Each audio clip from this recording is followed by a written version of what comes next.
Ang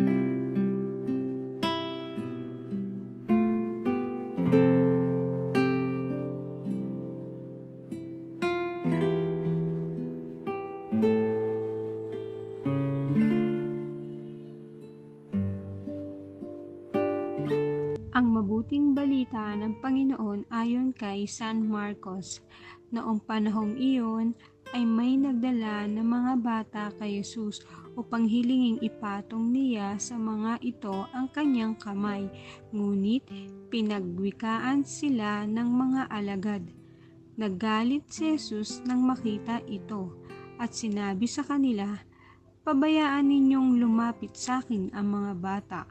Huwag ninyo silang sawayin, sapagkat sa mga katulad nila naghahari ang Diyos.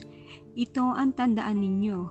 Ang sinumang hindi tumatanggap sa paghahari ng Diyos tulad ng isang maliit na bata ay hindi mapapabilang sa mga pinaghaharian niya." At kinalong ni Jesus ang mga bata.